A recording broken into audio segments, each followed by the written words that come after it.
Kisah lucu Ustadz Abdul Somad ketika lamar jadi dosen. Pulang ke kampung, ada penerimaan dosen. Tapi takut mau ikut tes dosen, gak punya backing, gak punya orang dalam, gak punya kenalan pejabat. Mak, nanti kalau aku ikut tes apa lulus? Rezeki tidak berpintu, nak. Semua orang mengatakan kau tidak lulus. Kalau lulus kata Allah maka lulus. Andai kau tidak lulus jadi PNS, jadi pengalaman, engkau tidak akan mati kalau sudah dijamin Allah. Innama amruhu idza arada syai'an ayakula lahu kun fayakun. Saya ikut tes dosen. Lalu kemudian tes pertama TPA. Wah, kalau cuma TPA, saya pikir tes pembacaan Al-Quran. Rupanya tes potensi akademik. Bahasa Arab 100 soal, bahasa Inggris 50 soal bahasa Arab, 50 soal bahasa Inggris, 100 soal tes macam-macam. Bahasa Arab bisa, bahasa Inggris bisa. Ini yang macam-macam ini soalnya juga macam-macam. Tono, Tini dan Tony menjaga warnet. Tony tidak bisa jaga malam karena pagi dia kuliah. Tini tidak bisa jaga pagi karena sore dia kerja. Tono dan Tini tidak bisa bekerja sama karena pernah pacaran. Jam-jam berapa saja mereka bisa kerja sama? La ilaha illallah Muhammadur Rasulullah. 4 tahun di Mesir, 2 tahun di Maroko, nulis tesis 300 halaman. Begitu ikut tes CPNS, yang ditanya Tono, Tini dan Tony. Apa ini? Cobalah pertanyaan yang berkualitas sedikit. Jika kecepatan cahaya adalah 300.000 km per detik, dari Masjidil Haram ke Masjidil Aqsa jaraknya 1.500 km. Kecepatan cahaya 300 km per detik. Berapakah waktu yang perlu digunakan untuk Isra Mi'raj? Mantap kan? Insya Allah soal seperti itu akan ada nanti dari Badan Kepegawaian Negara BKN kalau yang duduk buat soal adalah tamat pesantren. Tono, Tony dan Tini jangan tanyakan lagi.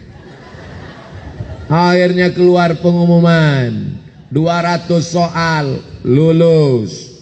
Saya sudah lulus jadi dosen, Pak. Belum. Punya ilmu banyak, kalau nggak bisa ngajar gimana? Berapa banyak orang punya ilmu di kepalanya tapi nggak bisa ngadapin orang banyak. Dalam hati saya, kami di pesantren sudah biasa muhadoroh, Pak. Berapa kali kami lari nggak mau ikut muhadoroh. Cabut sembunyi dalam lemari, cabut masuk ke atas dek atap. Zaman saya dulu, kami dulu nakal-nakal. Adik-adik sekarang coba lihat baik-baik, sopan-sopan. Kami dulu di bawah sedikit level dari hantu. Muhadharah dari kelas 1 kita udah terbiasa muhadharah. Setiap pekan kita muhadharah, biasa ngadapin orang banyak. Maka ketika dites ngajar, saya tanya, di kelasnya berapa orang, Pak? 25 orang. Saya ngajar biasa aja. Nanti saya ngajar apa? Sesuai dengan mata kuliah keahlian mengajar ilmu hadis. Oke, saya masuk. Assalamualaikum mahasiswa-mahasiswi semua. Rupanya mereka di dalam itu sudah dites untuk supaya buat kita grogi. Jadi dia ngeliat kita terus.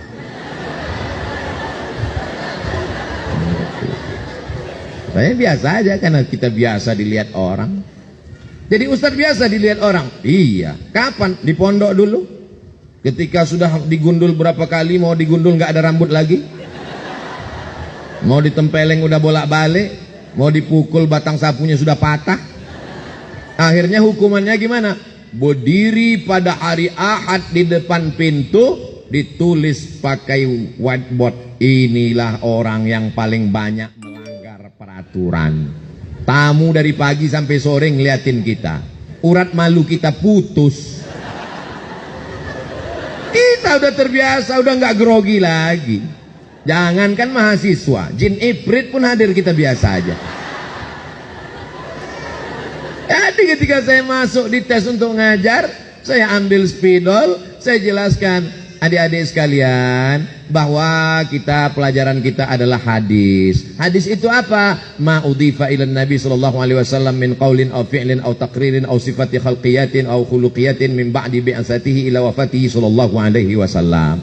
Adapun contoh dari sifat adalah bagaimana jalan Nabi, bagaimana rupa Nabi. Referensi yang paling lengkap tentang ini adalah kitab Asy-Syama'il Al-Muhammadiyah yang ditulis oleh Imam Abu Isa At-Tirmizi Ibnu Saurah, murid daripada Imam Bukhari. Adapun contoh tentang ucapan Nabi Sallallahu Alaihi Wasallam diantaranya yang diriwayatkan oleh Abu Hafs, dituliskan oleh Imam An-Nawawi dalam kitab Arba'in An-Nawawiyah, hadis yang pertama diriwayatkan dari Abu Umar bin Khattab radhiyallahu an. Kata Nabi sebelum hijrah, innamal a'malu binniyat wa innamal likulli imri'in ma nawa, faman kanat hijratuhu ila Allah wa rasulihi fahijratuhu ila Allah wa rasulihi, faman kanat hijratuhu ila dunya yusibuha aw imra'atin yankihuha fahijratuhu ila ma hajara ilaih. Pertama mereka matanya yang terbuka, lama-lama mulutnya terbuka. Lalu kemudian kata yang ngetes, udah cukup kata dia. Keluar pengumuman, tes ngajar lulus. Lalu kemudian saya tanya, sudah bisa jadi dosen? Belum. Aduh, tes apa lagi? Kamu akan dihadapkan dengan tes berhadap-hadapan dengan guru besar. Akhirnya ketemu dengan guru besar. Ternyata guru juga, cuman agak besar.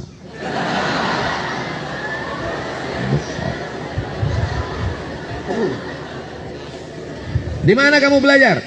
Saya S1-nya di Mesir, Pak. Terus S2 di mana? S2 saya di Maroko, Pak. Tapi dari tatapan matanya, aku bisa tahu bahwa dia mulai terkagum-kagum. Kita pede. Karena kita dari pondok sudah pede, kita bahasa Arab, kita bahasa Inggris. Nanti kalau Anda lulus jadi dosen, apa yang Anda lakukan? Saya akan nulis buku, saya akan perbaiki silabus, saya akan perbaiki kurikulum pendidikan sesuai dengan ilmu yang saya pelajari selama ini. Apa visi misi Anda? Kebetulan sebelum masuk kelas itu, saya baca visi misinya di dinding. Saya akan mewujudkan Universitas Islam Negeri Sultan Syarif Kasim menjadi pusat peradaban se-Asia Tenggara, sejalan antara budaya Melayu dengan keislaman.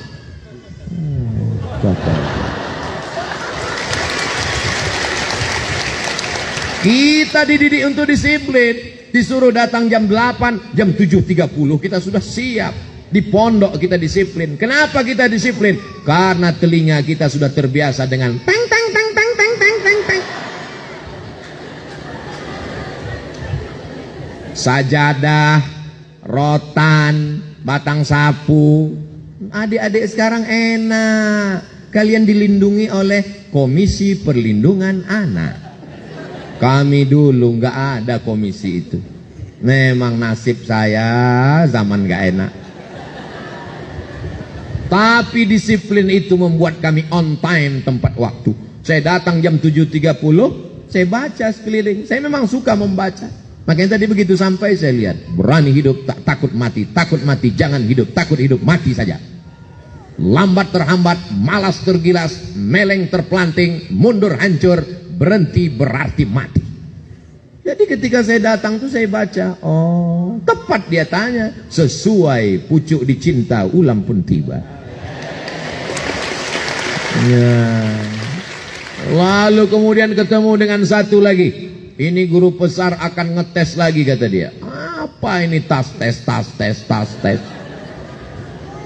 Silakan masuk. Saya pun masuk. Dia tidak suruh saya duduk. Putar ke kanan, saya mutar kanan.